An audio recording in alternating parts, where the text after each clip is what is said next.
You are listening to The Radiator here at Big Heavy World, and now begins Rocket Shop Radio Hour. I'm your host, Abby BK, and with us tonight we have Wrackethead. How are you doing?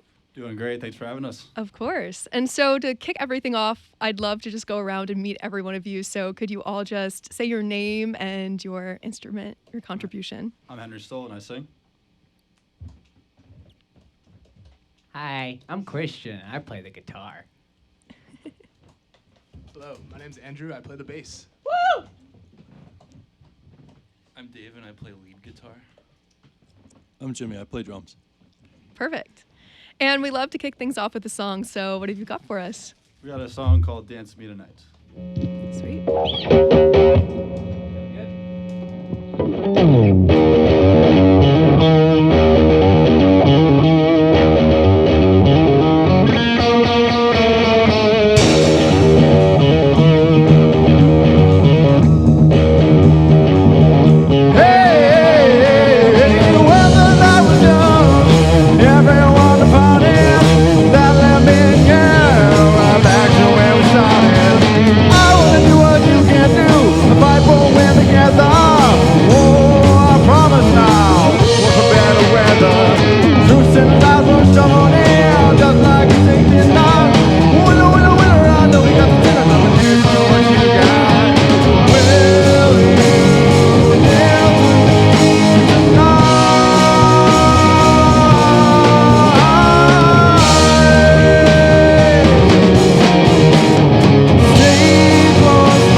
Wrackethead. What a way to start off the show. There you go. So I would love to know more about how you all found each other. So obviously, Henry, we met when you played solo. So how did you go from the solo act to this? Involves sliding into Christian's DMs. I was saying I knew this was gonna come up, man.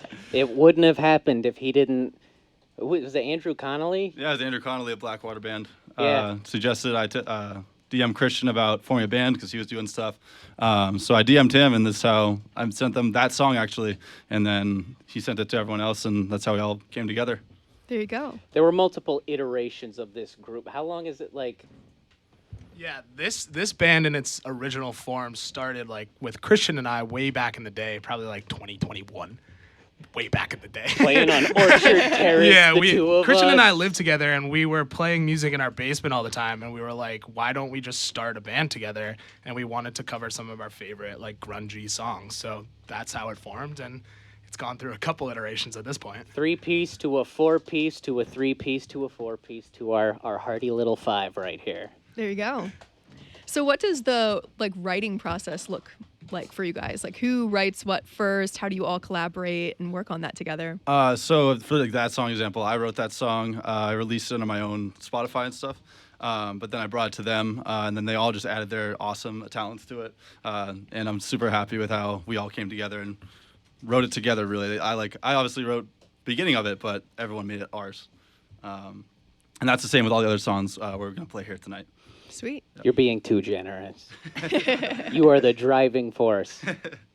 And so you were also saying that you're working on recording stuff at the moment. So can you talk us through what that looks like? Yeah, so Christian actually owns NAPS Studios in Colchester. He does a really good job with everything, and we're using him to record everything. So we have a song that we're gonna play next called "What Is Enough." That's been in the works for a while. And yeah, we went to the studio a couple days ago, recorded the drums and bass, and just working on mixing and mastering it.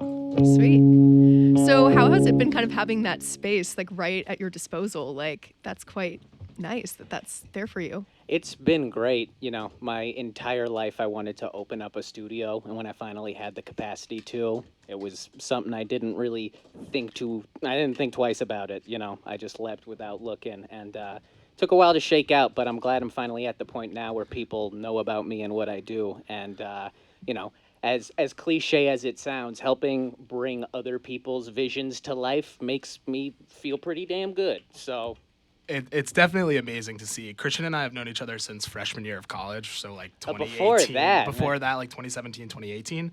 And I've seen his process like from the beginning. So like I saw him just mixing songs that he and I wrote or he wrote or someone his friends wrote, like to having a studio and to doing like full albums. It's been like an amazing process to watch him see it do. Well, I can give my own 2 cents about that, because I remember bringing my bass up to UVM our freshman year, and he's like, mind if I screw around with that? I'm like, no, go ahead. And, you know, who would have thought 5 years later that he could put me to shame when it comes to playing an instrument? But It absolutely changed my life. I was like, yeah, let me mess around on that a little bit. And then since then I like got my own bass, and then I started focusing completely on that. So it was, without Christian I wouldn't be here today. Yeah. So how did you start up the studio? Like what was the process of the initial steps to that? blowing all my savings. That's really what it came down to. You know, there are lots of, you know, I did the home recording for a long time, but then once you start to move up to, you know, I started thinking about some of the bigger bands that I know in the Burlington area, and was like, well, some of them have, you know, a 7 or 8 piece drum kit. They got 2 guitarists. They have a horn section. You know, by the time you get to that, there's not a lot of wiggle room. You kind of have to invest in something that's going to last for a while. But it was really just about having an ounce of blind faith in myself and pulling the trigger on it, and shook out pretty well. So I got nothing to complain about. Gotcha. And Henry, did you just recently sort of move to the Burlington area? Was that what I was getting from what you were saying earlier? So I've kind of always lived around here, and I grew up in Massachusetts, spent a lot of summers in Colchester area, but I just about a year ago, actually about today, I moved back from San Diego, California. I was there for about a year and a half. So yeah, I'm very grateful for these guys for like inviting me into the music scene through that said DM. So yeah, I've been here just about a year, like full time right now. Yeah, So if there's definitely. anything to take away from this, send that DM. You never know what's going to happen. Exactly. Shoot your shot. So what has it been like kind of traveling from California to here? Did you do music stuff in California as well? Yeah, so I had a friend in California named Luke Glass. I was in a band in high school with him, and he went off to San Diego State University. I went to UVM for a little bit. Wasn't really for me, so I was kind of in between period. And he's like, dude, if you can, just like come move out here and let's try and continue this. And I ended up driving across the country with my mom. She helped me with the drive. Shout out to Kendra. And lived there for about a year and a half, just doing my thing, working, playing music. And honestly, when it got too expensive, I was like, I want to come back to the place I love in Vermont. So very happy to be back here. Totally. And how has the scene been like for you since being back? Oh, it's amazing. I always like knew there was one because I knew Dave Hobart over here of the back of Blackwater. I met him freshman year when I was at UVM. I knew the Blackwater guys like Jake O'Keefe, Andrew Connolly, and met Gideon down the line. I always knew there was a scene here, but I never knew like to the extent it was, and it's been a great time just getting my foot in the door here, it feels like. Yeah. It's a very supportive scene. Yes, absolutely. Very supportive scene. Mm-hmm. In terms of like gigs in the future, are you hoping to do more full band gigs? You're hoping to continue doing some of your solo stuff as well? I would love to do both. I really like doing the band stuff. That's definitely the priority. But solo stuff definitely as well. Yep. Great. Well, we'd love to hear another song, so go right ahead. All right. This one's called "What Is Enough."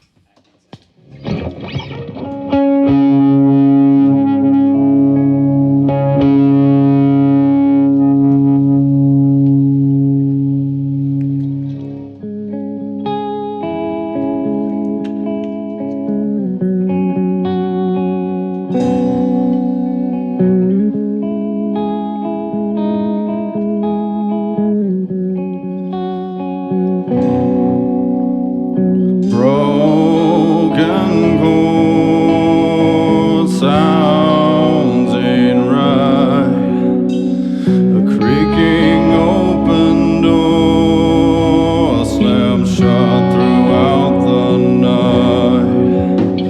Sun comes up, a brand new day.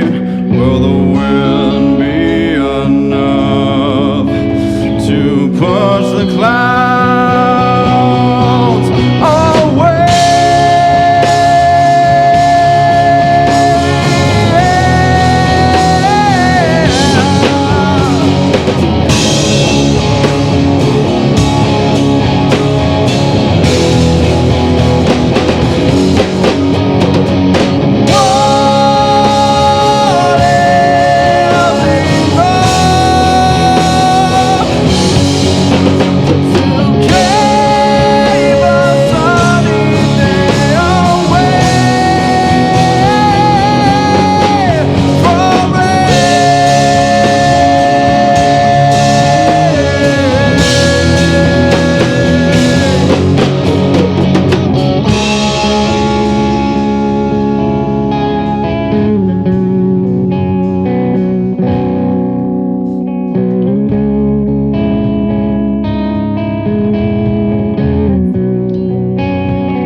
Waters will wash it all away.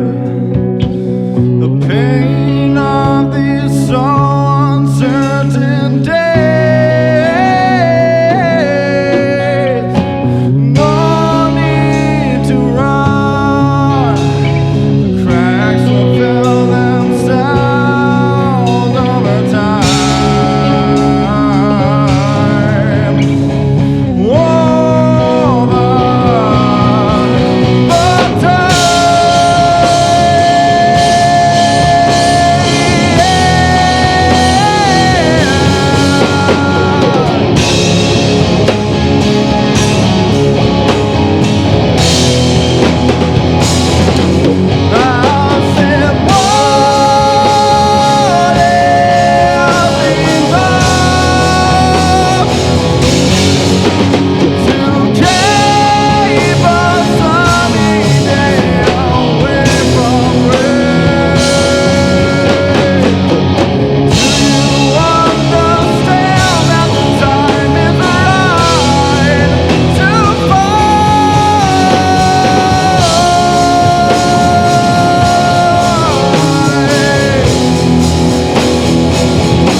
All right.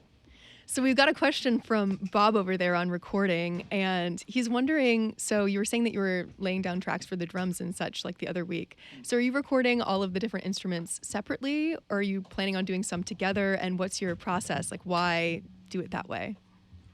Well, when I started doing the drums, we already had most of the backing tracks done because Henry does a lot of them in GarageBand to start. And then Christian was so kind to load them up into Ableton, then we were easily able to or Logic, and then we were easily able to just overdub them. He has an electric kit as well, so I didn't have to bring anything in. It's a perfect space if you want to get something done quickly. Sweet. So did you already have like the concept for the whole album already or project already figured out? Yeah. I have like kind of a stockpile of songs like that I'm just trying to get done. You're just leaking songs. He'll come over my house and I'll show him one song by one particular band, and 4 hours later he's like, I wrote an album in the style of this band you showed me. So like we can play some of it. I love that. How like frequent do you say that they come to you, songs? Honestly, like I've tried to practice like singing every day, and that kind of normally includes like trying to write at least something. So it's honestly a big part of like the writing process, getting the song done. That can take either 4 hours, that could take 4 weeks. So it's kind of like I could write 2 songs a day, or like it could take 2 months to write 3, if that makes any sense, or to finish 3, I should say. Yeah, totally. Like I've been you finish in the surprised at setting. seeing them like come together. Like there was a couple we've written together just kind of all at the same time, and it's an interesting thing because it's kind of non-verbal. It's like we just play something and then go show it to the other person, and we've had a couple of these tracks come together really, really damn quick. Yeah. Yeah. So through the writing process, do you find that you're writing words first or singing first or doing instrumentation?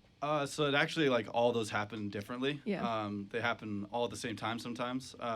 Sometimes I'll just write down a stream of consciousness to like a backing track that I wrote, or just stream of consciousness, or just sing something without any backing track and just kind of freestyle it. I'd be like, la, something like that. I don't know. Like that. Yeah. And just find a theme or something that I like and write off that. Yeah. Yeah. So what's the concept for the project, or do you like have a name for the album? We don't have a name for the album yet, but In the we're getting there. works. Yeah, Yeah, we're getting totally. there. Yeah. Nice. And about how many songs are you planning on having on the project? Probably 6 or 7, 8 or 9, somewhere around there. Chump change for what he's got sitting in the vault. Nice. And then any plans on promotions for it as well? Yeah, absolutely. I'm kind of new to that, so I got to figure that out. They probably got to take the lead with that. But yes, definitely promoting it, playing them at shows. Like, we want to thank you again for having us here. This is a huge help. So thank you for that. Yeah, just playing live, honestly, getting us heard as much as we can. Yeah, of course. So in everybody's experience, where would you want to play live? How would you want to go about promoting what you're doing? It's always nice to start in a band and then reach the higher ground checkpoint. At least up here, there's been a project I've been a part of where, that's happened. We start playing, 6 p.m. slots at a bar or on a Tuesday night, nobody's there. And then, a year or 2 down the line, we end up playing a show at higher ground, which is cool. I feel like half of that is just because it's like the only music venue around here. But it's nice to...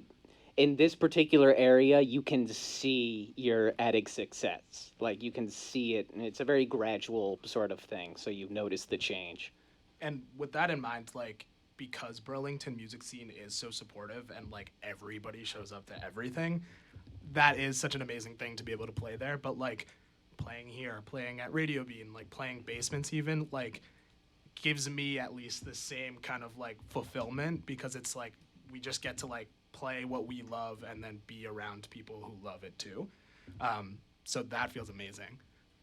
Henry, I'm just kind of curious, like, I know a lot of these songs, so him being the primary songwriter, he'll come to us with these songs that are beautiful, but it's also interesting because a lot of these songs are very, like, poignant and thoughtful, and then he brings it to us, we're like, so I wonder, have there been any songs where it's like you bring it to us and then it seems to, that energy of it changes, or has it gotten better? I think, honestly, like, I'm not kidding when I say, like, every time it's gotten better. I can't lie. No, for real. Like, I appreciate all you guys do, and I appreciate we're making all these songs ours, Yeah, I told him to say that ahead of time. Well, you just mesh well. There you go. So about how many other projects are all of you involved in, like other bands or solo projects? Yeah, you got to come up to the mic. I'm personally involved, including this one, with 2. They mentioned Blackwater before.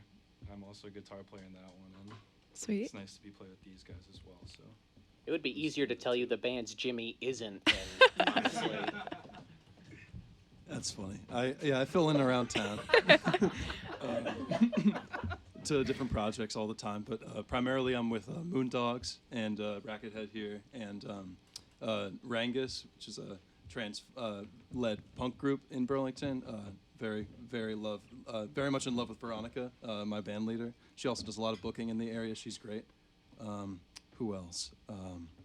I play with Andrew in the Hive as well, and they've got a gig coming up on Friday. Jimmy's not going to be there, unfortunately. That's too bad. But we got a great drummer filling in, Cal McCandless, so it should be a great show. And yeah, TZQ as well, the Thea Zalewski Quartet, whenever Jonah Baruda's not around. Yeah, like Jimmy said, we play together. It's kind of like a funk fusion kind of project, which is like really fun. Just scratches an itch that I like get to jam. This as well, Wrackethead, and then I'm playing with a semi-new project called Frankie and the Fuse, which plays Red Square every Thursday. So if you're not busy tomorrow, Woo! We love Frankie. Pretty sweet. Go to it. I do know Frankie. Frankie was just on the show. What? Yes. Oh. We met at Radio Bean as well. So in terms of everybody's like inspirations growing up and musically, how do you feel like that's kind of meshed into this project, and especially like writing the songs too? I like Alice in Chains a lot. Lane Staley's my like favorite singer of all time, and definitely like just trying to sing like him. I remember hearing their song Junkhead in the car in junior year of high school, and it was like instantly like that phase has not left my life. It's not really a phase anymore. It's kind of me. But yeah, I see it in every one of us, our influences. Thank you. Yeah, I just got to thank my parents for putting up with me. You know, when I was very, very small, probably like 4 or 5 years old, my dad put me on a heavy rock and roll diet. You know, just on his big old clamshell iMac, watching little music videos of like the Sex Pistols and the Talking Heads and stuff like that. And then my mother for just putting up with me in the basement making the worst noise ever for like 5 years in a row. She just dealt with that. But, you know, I was, it's interesting because not a lot of my family is particularly musical outside of my sister and I, but they, you know, they never tried to steer me in any other particular direction. And so even though it wasn't like, well, being a musician is obviously going to be, you know, but I'm lucky to have had parents that kind of let me chase what I was interested in. Yeah, definitely.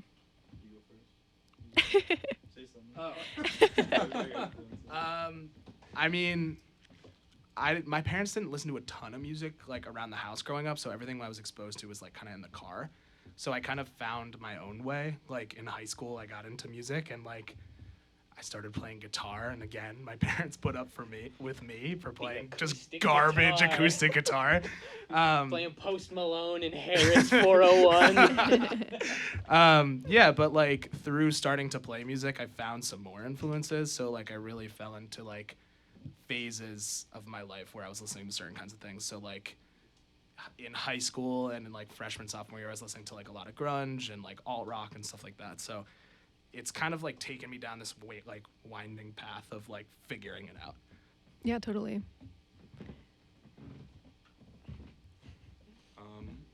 I'd say as far as like picking up the guitar and playing it, what like started was like Jimi Hendrix and Stevie Ray Vaughan when I was playing like junior year of high school.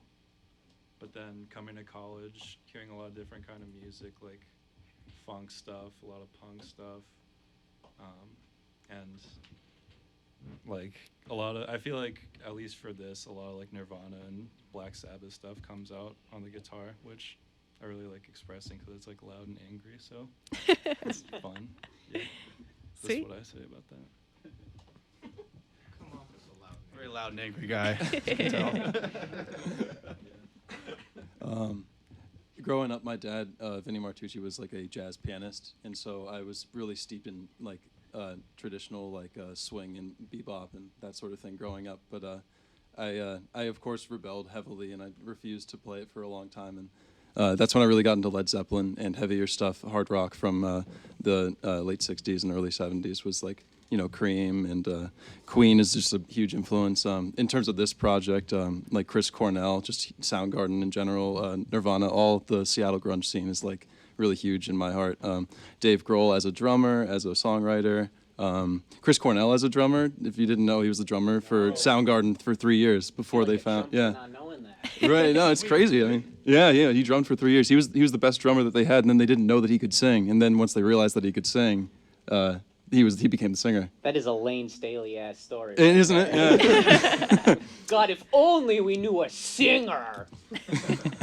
I wonder if there's like, if in the same way that your parents, or at least your father, was a jazz cat, and now you do heavier music. I wonder if the inverse of that is true, where people who grew up on rock now are the jazz cats. Right. Yeah. I mean, Will Bonham was like huge into jazz, big bop guy as well. So yeah, a lot of those traditionally like harder hitting players got a lot of what they did from like players like Art Blakey or like Dennis Chambers, like all these other kinds of jazz cats anyway. So yeah, Sweet. food for thought. Well, thank you all for sharing. We would love to hear your next song, your third song, so go right ahead. All right, this one's called Desensitized.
Wrackethead. There we go. So, Henry, I have a question. Yes. So, when you're writing, obviously, when you're doing this by yourself, are you thinking about all of the other like bandmates when you're writing now that you've now started playing with other people? Have you started That's to a kind great of question. like hear Honestly, them in your brain? I kind of think, I do think about that a lot, but I also don't want to like limit myself, you know, to like not that's a limiting thing. It's just like if, sorry, that came out wrong. We're holding you back. It's true. Like if I want to have like a solo song, I kind of sit down whenever I play and just think, let whatever happens, whether it be with a song I can do the whole band or just like something just a guitar and me. That's kind of how I think about it. Yeah. I have thoughts on that. With that song specifically we just played, Henry wrote that and sent it to me and was like, "You're gonna love this," because it like he wrote it thinking about like two influences, one of mine, one of the band's. I'm a huge Primus fan. Woo! I love Celeste Claypool, and that's a very they suck. He sent that to me and was like, "You're gonna love this." I was listening to Primus and Tool and was like, "We're writing this," and he sent it to me, and from there it became this like. We finished it like 2 days ago. Yeah. There you go. So how do you kind of distinguish between knowing when something's maybe a solo song versus one that you'd want to bring to the band? Normally, if it's just like one instrument and me, Yeah. honestly, that's about it. Everything else, I want to bring to Wrackethead. So I love playing with these guys, and I know they have great abilities to get it going. Yeah, It's been very useful to have someone who's I think of songwriting as like a muscle. Like in order for it to stay strong, you need to consistently work it out. And I'm glad at least one of us is, very toned in that particular department. Because there's really like a bunch of different classes of musicians up here. And there is a distinct separation between people who play and people who write, and both.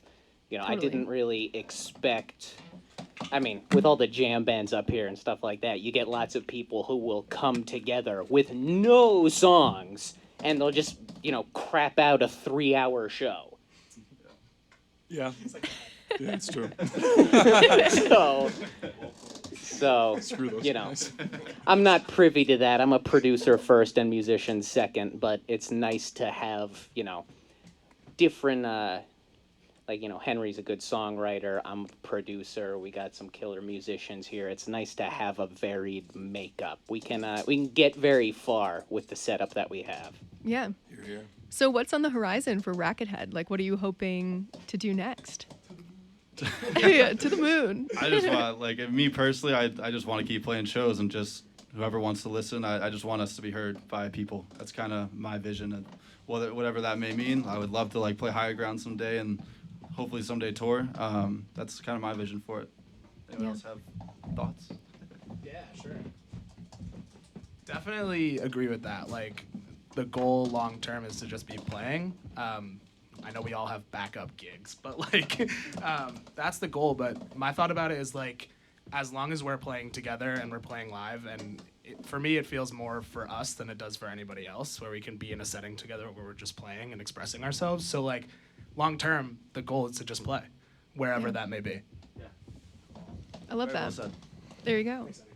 So we are coming to the end of our show. So I'll just have everybody, how can we support you and follow you? We always give everybody the space near the end of the show to just promote themselves. So we got an Instagram called, it's just Wrackethead with a W. I think that's about it for, if they want to hear other songs like that we are playing. Right now under Henry Stoll on platforms, there are songs that we play and we'll probably play in the future. So you can check those out as well on all platforms. But definitely follow us on Instagram, and we'll post from there about when we get our own Spotify stuff like that. And yeah. It's hopefully coming right around the corner. How do I spell Stoll? Stowell. Thank you. There you go. I think we have enough momentum now to where hopefully we're going to be moving towards some kind of tangible, something that people can listen to, Absolutely. something very soon. Yeah. And any upcoming gigs that we should know about as well at the moment? I think we're free right now. We Yeah. are pretty free, so All let right, us know. everybody. Free agents. Everyone Wrackethead listening, get them booked. There you go. If you like queer punk, come to Higher Ground tomorrow. Yes. Be a great show. Yeah, totally. Any of the other projects that anybody's in, feel free to also go ahead and promote. Frankie and the Fuse plays tomorrow. Frankie is playing a solo set 6 to 8, and then the band goes on 8 to 10. Very Olivia Rodrigo vibe at Red Square. Thank you, Henry. And then Friday we're playing a gig with The Hive. Unfortunately, Jimmy can't make it, but we have Cal McCandless sitting in. That's at a basement, so DM us. The good news about everyone that's involved in this project is if you track them down and manage to follow them, you're going to be getting music from 5 different bands. Right. Or in my case, just whoever is in the studio. So there's never going to be a shortage of music coming from this particular group with all the other projects that we're involved in, which is nice. Great. It's pretty nice. Yeah. Well, we would love to hear your last song of the night. So, what have you got for us? Sweet. This one is called Exhale. This one's called Exhale.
This has been Wrackethead on Rocket Shop. Thank you guys so much for coming in tonight. It was a blast. Thank you for having us. We appreciate it. And listeners, thank you for tuning in. Next week, make sure to also tune in. We have Cows on the Moon coming into the studio. Yeah! But for now, this has been Rocket Shop Radio Hour. I'm your host, Abby BK, and we hope you have a wonderful night. Good night.